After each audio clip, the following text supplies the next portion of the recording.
Hello and welcome back to another awesome video. My name is Hitesh Jivan and I'm from uTyala STEM Institute. I will be helping you all throughout this video about getting to know the Makeblock software. Today's lesson is lesson 6 called Penalty Kick. But first, a review of what we have covered so far. In the previous video, we got Panda to move. After the green flag is clicked, the Panda will move to the starting point and then repeat the action of moving forward and changing the costume. In this review, we see the audience member. When the green flag is clicked, it says cheer for 0.5 seconds every 0.5 seconds. So now we're going to review boy 11. After the green flag is clicked repeatedly, switching the costume and says cheer for 0.5 seconds. If any of you have forgotten how any of these sprites work or how they came together, please watch the previous video. Now that Panda can walk, it started walking everywhere. It wants to learn more about our world. It comes across a soccer field and sees a player practicing. The player is skilled and scores every time. After some time, Panda thinks to itself, will the ball ever miss the goal?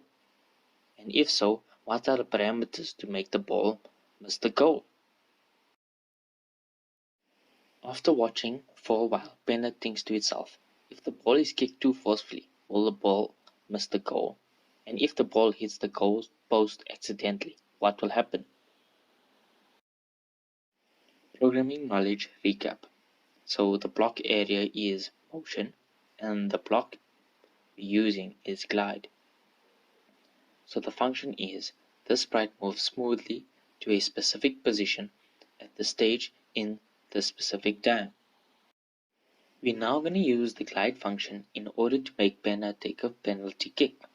Step 1. Change the Panda size to 50 and drag Panda to the lower left corner of the stage. Step 2. Click Add to add soccer ball from the sports category in the Sprite library. Step 3. Change the size of the soccer ball to 50. Drag the position of the soccer ball in the stage area to the proper position at the stage. Step 4. Select soccer ball in the sprite area to enter into the programming interface of soccer ball. Find the block, go to X position and Y position from motion and change the X value to -11 and the Y value to -116. Step 5. Find the block glide for a specific number of seconds to X and Y coordinates from motion and change the value to glide for 1 second and the X value to 50 and the Y value to 70. Step 5. Start the program by clicking the green flag. Let's see what happens. After following the steps, we should be able to make the soccer ball glide. So we add the soccer ball by the sprite library, and as you can see, the position of the soccer ball is 154 and the Y is -156. So if I click the green flag, let's see what happens.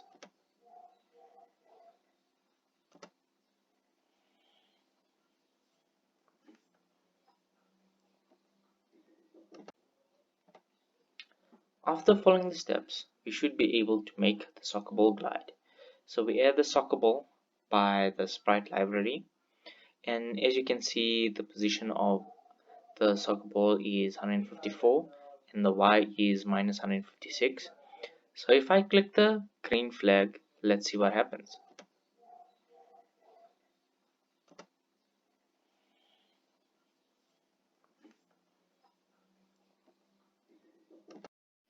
Now, the soccer ball can glide, but a player is required to complete the animation. We need to add a player in order to kick the ball. We already know that if a sprite has more than one costume, we can change the costume of the sprite to the block next costume. We need to use a new costume block, switch costume 2, which can change the sprite to the specific costume instead of switching it in chronological order. Programming knowledge recap. Block area looks. Block that we're focusing on, switching costume 2. The function of this block is to control the sprite to change its costume to the specific costume we require. We're now going to use what we have just learned. Step 1. Add a sprite. Search Jordan, select Jordan, and click OK from the sprite library. Step 2. Change the size of Jordan to 80 and check Jordan's costume and its names. Step 3. The order of the action of the soccer player should be left leg, kick the ball, and end. You can select the sprite's costume order as 4, 2, 1, 4. Let each action have a duration of 0.5 seconds. Step 4. Drag the sprite at the stage to a proper position. Find the block Move to from movement and change the X value as -63 and the Y value as -106. Check the specific program effect by combining with the start event.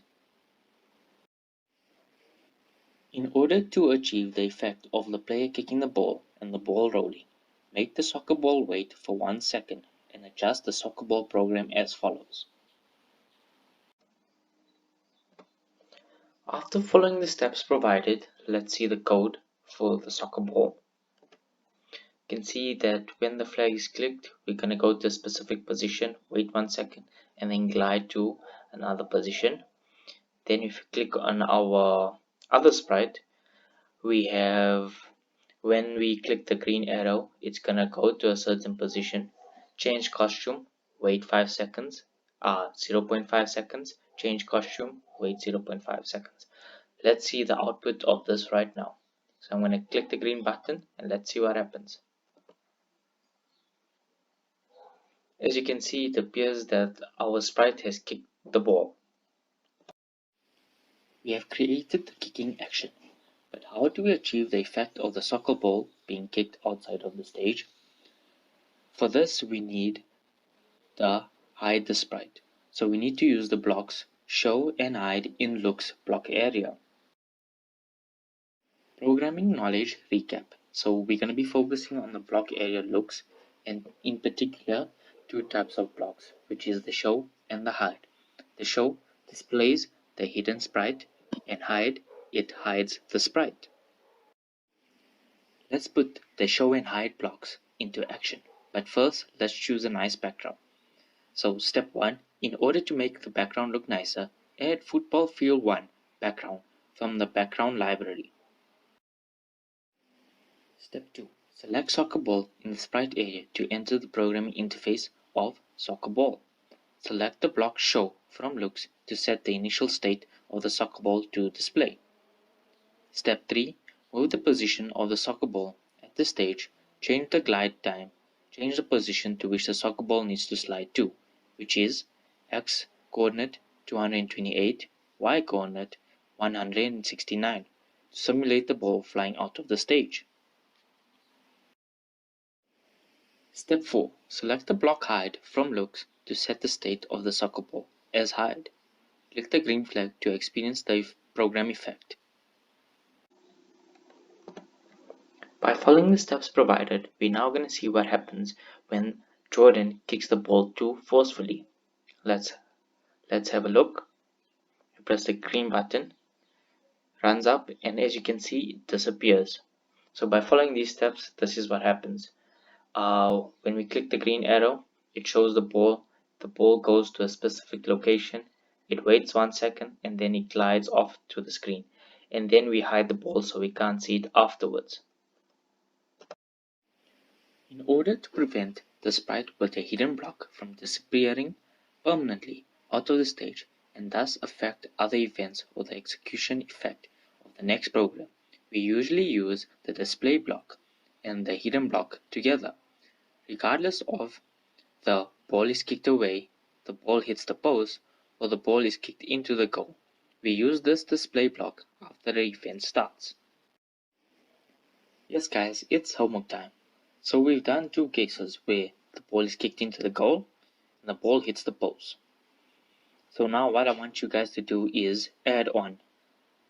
When the space key is pressed, the ball is kicked into the goal, and when the up arrow is pressed, the ball hits the post. Do you guys think you can do it? So guys, I've got a bonus round for you. Try to set some actions for Panda. For example, every time the ball is kicked to a different position, Panda runs to the ball's position and kicks the ball to the next player. Do you guys think you can do it? Share your work with us by tagging us either on Facebook or Instagram by following the links in the description below. Yes guys, you've guessed it, it's quiz time. Time to see who has been paying attention. Try and get as many questions right as possible.